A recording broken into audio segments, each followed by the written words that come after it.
Tracy, I'm sorry about hitting the recorder with my cane. It won't happen again. You've told me numerous times not to prop it up on your desk. It's fine. As I was saying, there was extra precaution we took regarding Kelly's procedure. But we weren't unprepared for the earthquake. I do take fault in assigning the troubling task to Frank and Gary. I kind of forgot we have surgeons elsewhere in the hospital. That's all I have to say on that. Thank you. The other serious case we need to discuss involves an incident with Dr. Johnson's cousin, Mr. Johnson. I don't know what else you guys expect to happen. What else are you expecting to happen? Oh, bugger. There are no signs of life left after the cranioectomy. I don't know what else Hox expected. This is not at all what I expected. What else did you expect? I, too, don't know what else we expected. Oh, God. You really are turning this into a clip show. Not even Judge Henry would put someone up to this. Incidentally, that's relevant to this case. You cited Judge Henry VIII's season as being an inspiration for an unorthodox procedure you referred to as a cranioectomy. Cranio referring to headectomy, meaning removal of, in layman's terms, a decapitation. Thanks, Chubby Emu. I get the reference now. Henry VIII, decapitation. That's not funny. Your doctors all warned you against the procedure because decapitation basically guarantees death. Okay. It wasn't. What were you expecting to happen? It happened exactly as I and everyone else in this hospital expected. You were clear in your language, and your doctors all took it literally. The decapitation led to your patient's death, who happened to be related to our oncology doctor, Dr. Will Johnson. Willie Johnson. Haha, what a stupid name. I don't think you'd find something relatable, something that funny, Mike Hox. Okay, you got me. Dr. Johnson chose not to sue the hospital. However, your team of doctors listed the incident as contributing to their signs of mental distress both in themselves and Dr. Johnson. You really think the Mr. Johnson incident is a big gotcha in terms of my employment? That entire day, I made the error of saying ectomy instead of otomy. I did not count a single fucking person who corrected me, and they all played this "what else are you expecting" game, as if it was some big joke. Surely Hox is joking. Well, my first name isn't Shirley, nor was I joking. Did any of the doctors affected by the incident do anything useful like take up therapy? I live in guilt for what I did to Mr. Johnson, and they all bring it up like it's entirely my fault. There were checks along the way, and I took responsibility for my Freudian slip. But they still went through with it. What do you think they went through with it? No idea. Maybe they wanted to see if something unexpected would happen. A man died due to an accumulation of weaponized incompetence that day.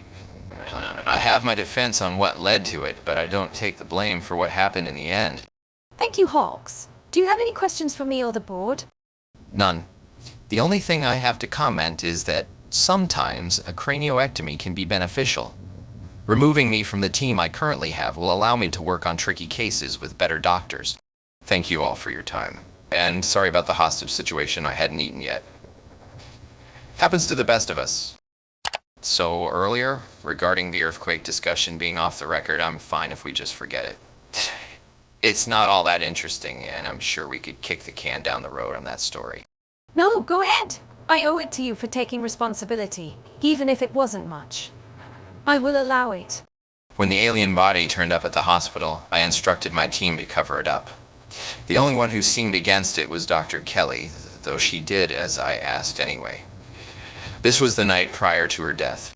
She knew exactly where it was stored, and the body went missing the same night she died. Earthquake. No, we all know what happened now. She turned into an alien and leapt from the operating table onto a spacecraft. No, I have serious doubts that she is deceased. Something I've kept concealed this entire time is her double employment with the government. She allowed the alien to retrieve the deceased body, and when we transferred her to the morgue, a switch was performed. Inside her urn are the ashes of the alien we discovered. The Good Samaritan who found the alien in the first place. Dr. Kelly. This is precisely why I recorded none of it. This is so batshit insane that you think any of that is connected or real. We have a coroner's report. Well, I knew you would say something like that. Maybe I went a bit far with that theory. Dr. Johnson signed the forged papers on the autopsy report, and you approved said autopsy prior to issuing it to the Kelly family. You son of a bitch. Now who's using harsh language? All right, I guess I did rush things in hopes of no one else learning about that event. And yes, Dr. Kelly did work for the government at one point, but that isn't relevant to what happened with the aliens. She was here on special assignment to keep an eye on Dr. Gary because there's suspicion he knows nuclear secrets. Now, who's talking insane? Just imagine what people outside of these 3 walls and a window would think. Like you've said several times to me, it's best to be truthful and take accountability. I imagine the board will agree once I send them the copy of my own recording. Oh my god, I cannot believe you right now. You're now blackmailing me. No, blackmail is too easy. I'm just flat out going to send it to the board. Well, that talk of us finding common ground. You were willing to negotiate with a madman who nearly murdered a patient in the operating room. A madman who wants out of this cage. What goddamn hospital would ever want someone who did that? I figured my employment is up. I'm probably going to prison for a long time after this incident. But besides you, no one else would do enough to put me in there. I warned you for years that I was tired of the insanity going on with my team. This is the worst contract I've ever been roped into. You renewed it after you hired Leslie and Randall? I thought things would get better. Now, knowing I was a pawn in covering up Dr. Gary's alleged desires to cosplay Oppenheimer, I'm taking us both down. You're an absolutely sick man, Hox. I knew I couldn't trust you either. You know why I have 2 functioning legs now. I'm always at least a step ahead of you. This is so lazy. Now you're rehashing insults hoping for a reaction. I'm not hoping for a reaction. I'm waiting for one. And it's happening right about now. Seems like the coffee in my office is a different blend than you're used to. Shit. But you drank from the same pot. It was an insurance policy. Tomorrow, both you and I will wake up in a very dazed, almost hypnotic state. Like you, I have an entire recording and a script on my desk to re-jog my memory. You don't have that, as I'll need to set your phone to silence so it doesn't disturb you. Who have we become? We're both monsters.